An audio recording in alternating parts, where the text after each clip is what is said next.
Bonjour et bienvenue dans cette vidéo où nous allons parler de la technique du coffre-fort pour mettre à distance les émotions trop intenses.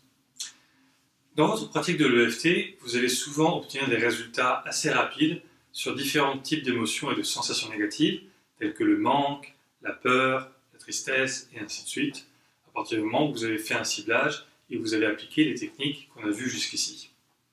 Mais parfois, il vous arrivera de tomber, en quelque sorte, sur une émotion qui est très intense et que vous n'êtes pas prêt à régler tout de suite.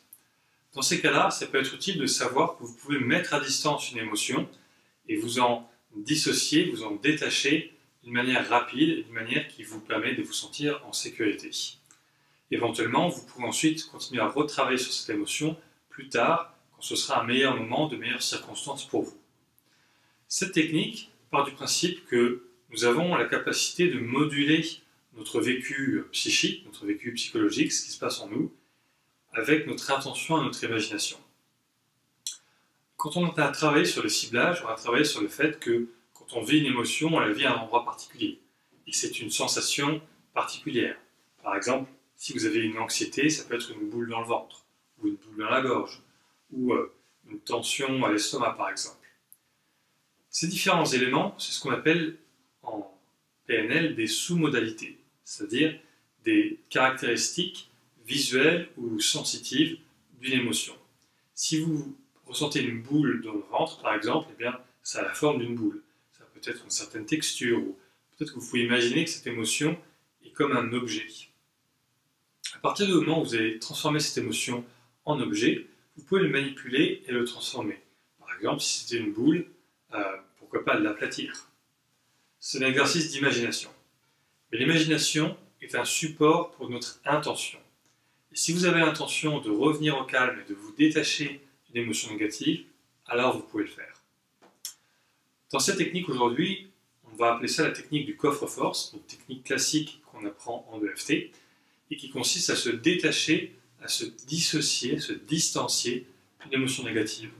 Donc si c'est comme une boule qui est dans votre ventre, par exemple, imaginons que vous avez découvert que vous avez une peur très intense, peut-être à 10 sur 10, et que au moment où vous le découvrez, ça vous surprend et vous n'êtes pas prêt à travailler dessus avec l'EFT, et bien comme c'est une boule dans le ventre, c'est un peu comme un objet, vous pouvez imaginer que vous déplacez cet objet et que vous le mettez quelque part à l'extérieur de vous-même. Évidemment, c'est de l'imagination, mais en même temps, pour le cerveau, l'imagination, c'est un langage qui marche. Donc vous allez d'abord sortir cette émotion et la mettre en face de vous, comme si c'était un objet imaginaire que vous pouvez manipuler. Et puis ensuite, vous allez mettre cette émotion, cet objet, dans un contenant sécurisé, solide, par exemple, un coffre-fort. Donc vous pouvez faire ça en fermant les yeux, vous sortez cette émotion de vous-même, puis imaginez que vous la mettez dans un énorme coffre-fort, blindé, épais, et vous mettez cette émotion à l'intérieur et vous fermez la porte. Et vous verrouillez ce coffre-fort. Ça veut dire, pour votre cerveau, vous êtes en train de lui dire « Je mets cette émotion de côté, je ne suis pas prêt à travailler dessus pour l'instant, j'y reviendrai plus tard, et pour l'instant, elle est dans le coffre-fort. » Le coffre-fort est à distance de vous.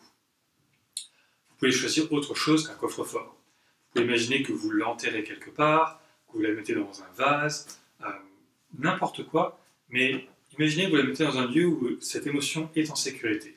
Un lieu qui évoque la sécurité pour vous.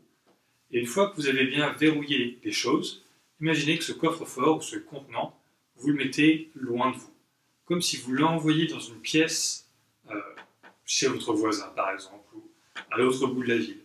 C'est un exercice vraiment d'imagination, vous imaginez que vous poussez ça loin de vous, à distance de vous.